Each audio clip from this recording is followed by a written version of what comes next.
UP police जबरदस्त action में है। जिन मोहल्लों को मुस्लिम एरिया कहा जाता है, जहां पर नेताजी के नाम का हल्ला मचाया जाता था, वहां पर अब यूपी पुलिस छापे मार रही है। पूरे फोर्स के साथ मोहल्ले की तलाशी ली जा रही है। जो जिले सेंसिटिव हैं, जहां माहौल खराब हो सकता है, वहां पर बड़े लेवल में पुलिस रियल सीन के साथ रिहर्सल कर रही है।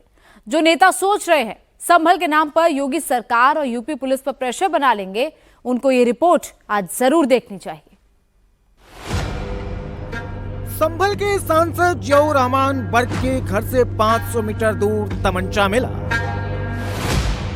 जिंदा कारतूस मिले, धारदार हथियार मिले। पूरे मोहल्ले की ड्रोन से चेकिंग। स्नेक की करीब 100 पुड़िया मिली। सांसद जी के घर के आसपास क्या हो रहा है, क्या चल रहा है, क्या क्या मिला है, संभल से लखनऊ तक यही बात हो रही है।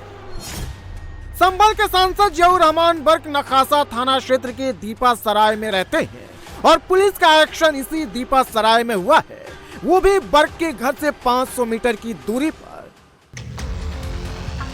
संभल में अंधेरा होते ही रैफ, आरआरएफ और पुलिस के जवान सड़क पर उतर गए। हाईटेक हथियार, बुलेट प्रूफ जैकेट के साथ पुरुषों के साथ महिला ब्रिगेड भी ग्राउंड पर पूरे एक्शन में दिखी।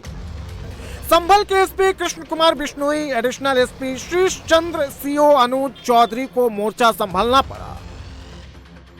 सांसद जियाउर रहमान बर्क जिस मोहल्ले में रहते हैं, वहां पर सबसे बड़ा सर्च ऑपरेशन चला। जियाउर रहमान बर्क दिल्ली में है, लेकिन संभल में पुलिस का एक्शन जारी है। एक एक घर की तलाशी ली गई, एक एक गाड़ियों की चेकिंग की गई। पुलिस सांसद बर्क के मोहल्ले में रूटीन चेकिंग कर रही थी ताकि क्राइम और क्रिमिनल्स पर लगाम लग सके। और जब सांसद जियाउर रहमान बर्क के मोहल्ले नखासा थाना क्षेत्र के दीपा सराय में रूटीन चेकिंग हुआ तो पुलिस वालों के होश उड़ गए। पुलिस सांसद जियाउर रहमान बर्क के घर के पास मौजूद 13 घरों की तलाशी ली। 3 घंटे तक एक एक घर की तलाशी ली गई। बर्क के घर के पास मौजूद 2 हिस्ट्री शीटर के घर भी पुलिस पहुंची। सांसद जियाउर रहमान बर्क के घर के आसपास मुस्लिम आबादी ज्यादा है। सांसद के नाम पर कई दावे वही किए जाते हैं। कहीं चेकिंग के नाम पर कोई अफवाह न फैले, भीड़ तंत्र एक्टिव न हो जाए, इसके लिए पुलिस पूरी तैयारी के साथ आई थी। सांसद जी के मोहल्ले में अवैध हथियार और नशे के कारोबार की पक्की सूचना पर पुलिस पहुंची थी और सर्च ऑपरेशन में मुखबिर की खबर पर मुहर भी लग गई। पुलिस को 315 बोर के 2 तमंचे और 2 जिंदा कारतूस मिले हैं। इसके अलावा स्नेक की 93 पुड़िया भी मिली है। 3 घरों में संदिग्ध चीजें मिली हैं, जिसमें एक मुल्ला अरशद सन ऑफ शेख अब्दुल्ला, ये तीमरदास सराय के रहने वाले हैं। इनके घर से 93 पुड़िया जो है पॉकेट ये स्मैक की मिली है।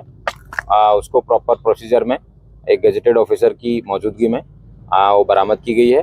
और उसके अलावा एक ताजवर सन ऑफ नसीम, इनके यहाँ से एक 315 बोर का तमंचा और एक मेहबर सन ऑफ यावर हुसैन, इनके यहाँ से 315 बोर का तमंचा और 2 कार्ट्रिजेज, लाइव कार्ट्रिजेज भी मिले हैं। अवैध तमंचा कहां से आया, जिंदा कारतूस इनके पास कैसे पहुंचा, अवैध तमंचे का इस्तेमाल किसी वारदात में तो नहीं हुआ है।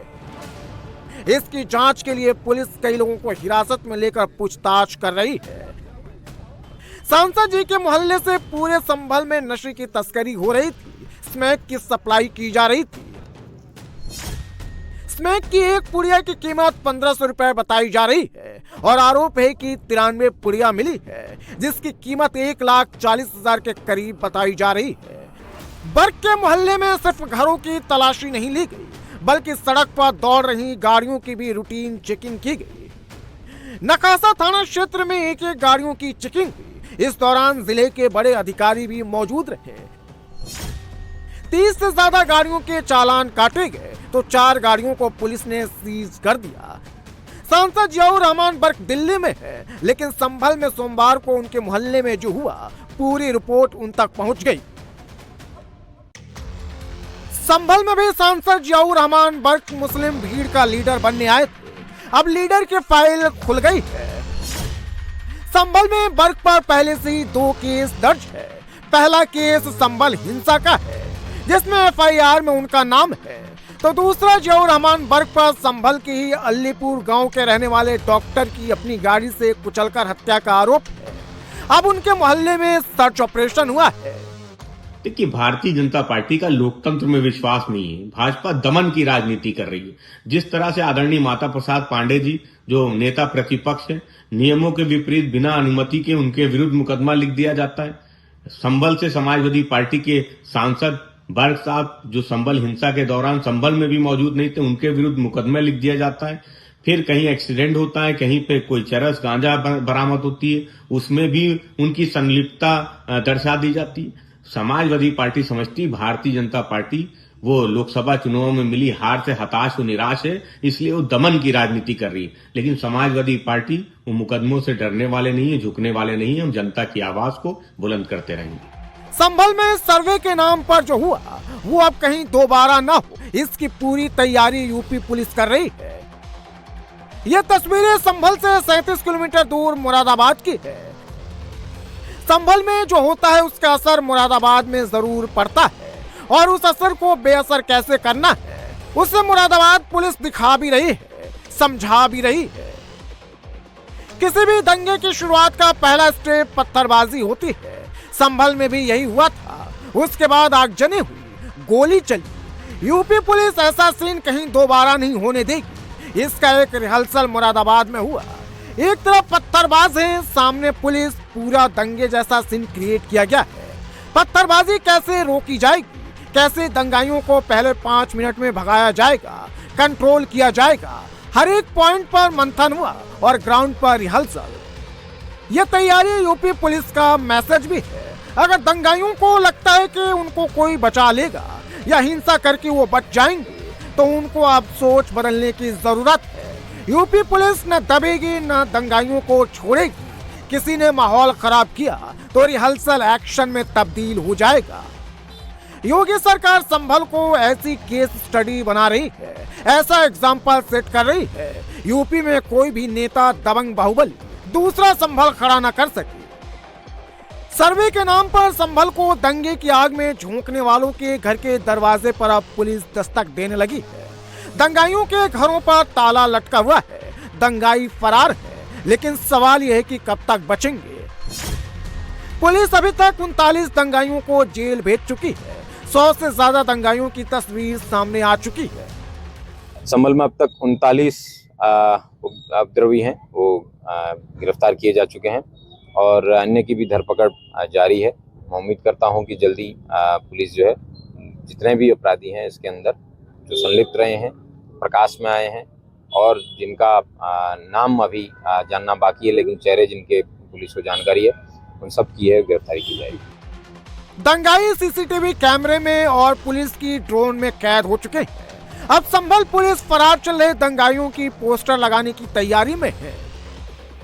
पोस्टर छप गया है। संभल के हर एक गली चौराहे पर दंगाइयों की तस्वीर लगने वाली है। 24 नवंबर को नखासा चौराहे पर भी पत्थरबाजी हुई, आगजनी हुई जिसमें कई पुलिस वाले घायल भी हुए थे। अब पुलिस कॉम्बिंग कर एक एक घर को खंगाल रही है, हथियारों के जखीरे के साथ दंगाइयों को ढूंढ रही है। संभल में पुलिस क्राइम और क्रिमिनल्स को जड़ से मिटाने की स्ट्रेटेजी पर काम कर रही है, तो संभल पर विपक्ष भी काम कर रहा है। संभल में जो पुलिस एक्शन हुआ उसको संभल हिंसा से जोड़ा जा रहा है। समाजवादी पार्टी के नेता तो यहां तक दावा कर रहे हैं सरकार संसद तक में संभल मुद्दे को दबा रही है। देखिए, हमारे जो मुद्दे हैं उन पर चर्चा हो तो सख्त तो सदन भी चलेगा, लेकिन अगर सरकार सिर्फ अपनी कार्रवाई करना चाहती है तो ऐसा तो नहीं होगा, क्योंकि विपक्ष भी एक वजह से यहाँ पर मौजूद है। हमारी जो मांगे हैं, हमारे जो मुद्दे हैं, ज्वलंत मुद्दे हैं, संभल का मुद्दा है, इन मुद्दों पर चर्चा होनी चाहिए, इन पर जवाबदेही सरकार की होनी चाहिए। और वो क्योंकि तैयार नहीं है इसीलिए सदन नहीं रुक रहा है। वो लोग जवाब देंगे तो सदन चलेगा जरूर। विपक्ष को संभल में मुस्लिम वोट दिखाई दे रहा है, लेकिन योगी सरकार यूपी में दूसरा संभल नहीं बनने देना चाहती है। जितनी तेजी से दंगाइयों ने संभल में रिएक्ट किया था, पुलिस भी उतनी ही तेजी से एक्शन ले रही है ताकि यूपी में फिर संभल रिपीट ना हो।